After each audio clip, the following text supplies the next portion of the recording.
o Paulo Guedes se mostrou um desastre absoluto. Ele é o arquétipo típico do antipobre, tá certo?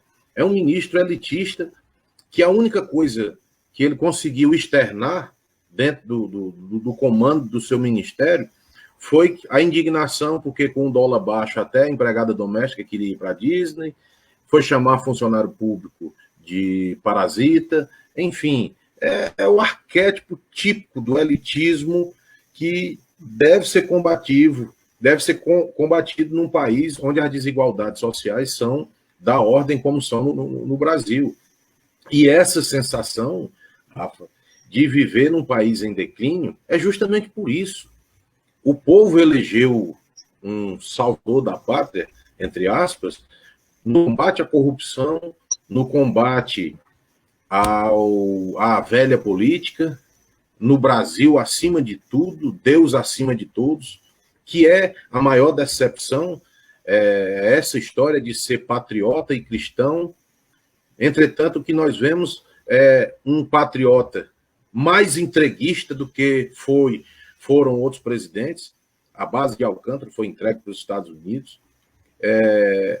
O Brasil nunca teve tão de joelhos para a política internacional. Era infelizmente, a postura mantida pelo governo federal, o presidente Trump, era de um capacho, era de um pau mandado. Eu não gosto muito de me referir a esse assunto, porque eu fico revoltado.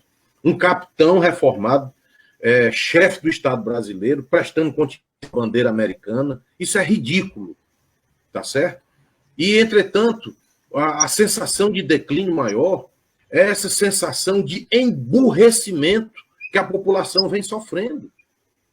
O nível dos debates, Rafa, Isaca, são de uma profundidade digna de não ultrapassar uma lâmina de gilete deitada.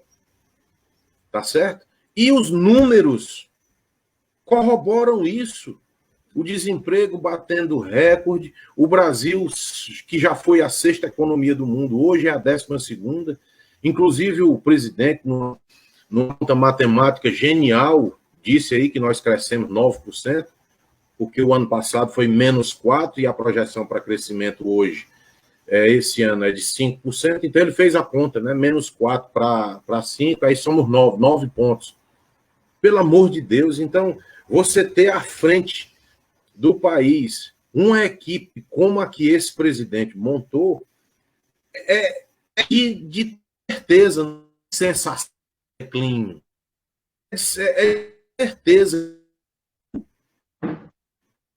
Tá certo? Você tem um presidente negacionista, um presidente que até as últimas instâncias foi contra a vacina, que deixou de adquirir 70 milhões de doses de vacinas oferecidas pela Pfizer ainda o ano passado. Eu vejo com um ar de indignação, Rafael, quando você diz que hoje o comércio dos bares e restaurantes de São Paulo vem mostrando números positivos. Eu te pergunto, imagina se esses números positivos pudessem ter sido há 3 anos atrás.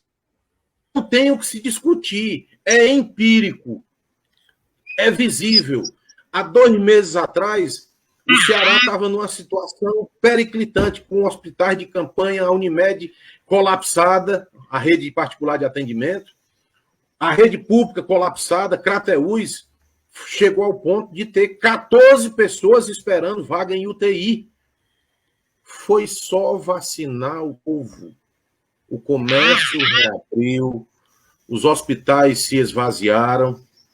Então, quer se discutir o quê?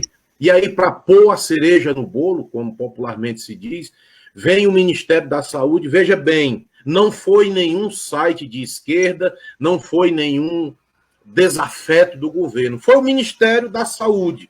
Emitiu uma nota dizendo cloroquina e ivermectina não têm eficácia contra o Covid-19. E aí você, em quase 2 anos de pandemia, assistir à postura do governo federal, do líder maior da nação, e aí vem a sucessão de mentiras, que inclusive essa semana o STF desmentiu uma coisa que é rara no presidente, que é mentir, né? É raro ver o presidente da República mentindo. Então, o STF disse, e eu já sabia disso, e quem me viu, Bravo, eu faço piada do ano passado, que não retirou eles do presidente da República no combate à Covid, não. Transformou os poderes em concorrentes com o dos estados e municípios. Quando o poder era unicamente do presidente da República, do governo federal, o STF só conferiu poderes de natureza concorrente. Essa concorrente não é disputa. O termo concorrente para a Constituição é de junto. Os dois concorrem para um fim comum. Então, Rafa, diante de tudo isso, diante desse cenário grotesco, quando eu vejo pessoas comparando o número de mortos dos Estados Unidos com o número de mortos daqui, eu pergunto, você já comparou a população dos Estados Unidos com a população do Brasil? Em números percentuais? Não sabe. Pergunta se esse termo que está bem em moda, que é genocida, pergunta se lá tem um genocida também. Eu disse, não, lá não tem genocida, o que tem é desinformação. Você vai ver a população dos Estados Unidos e o número percentual de mortes lá e aqui é grotesco. Então, essa sensação, aliado às novas posturas de abraçar o centrão com a velha política, de criar o orçamento paralelo para manter o centrão como sempre foi, como o governo Lula fez com o mensalão. O orçamento paralelo nada mais é do que um novo mensalão, pelo amor de Deus. E aí você vê os bolsonaristas xiitas aplaudirem isso. Eu digo, é em nome de Deus que se matou 550 mil pessoas, 550 mil vidas foram perdidas em nome de Deus. Eu até peço desculpas por me exaltar um pouco, mas quando misturam e quando usam o nome da divindade, seja ela qual for, para justificar ou para tentar endossar as ações que são nossas aqui da Terra, politicagem, corrupção, não envolve divindade, não. Envolve atividade meramente humana. Então, esse discurso de patriota cristão conservador, papo furado, balela, que nós temos um país em plena decadência, ladeira abaixo. E quem disser que os números são positivos, pode olhar a fonte. Vozes na minha cabeça. A origem é do gabinete do ódio. Pronto. Bode, quando eu falo só para ressaltar, né? Os números são positivos, né? É sobre uma base negativa, né? Então, por exemplo, os dados aqui em São Paulo, ontem a imprensa noticiou, os números são positivos. Então, os bares e restaurantes, por exemplo, que foi o setor que a gente mencionou, eles voltaram a contratar e aí você tem um número positivo. Ó, contratei 100 pessoas. Só que a gente está voltando. Exatamente. A gente está voltando para um número, só para eu finalizar. A gente está voltando para o número de 2019. Então, hoje a gente está comemorando aqui em São Paulo.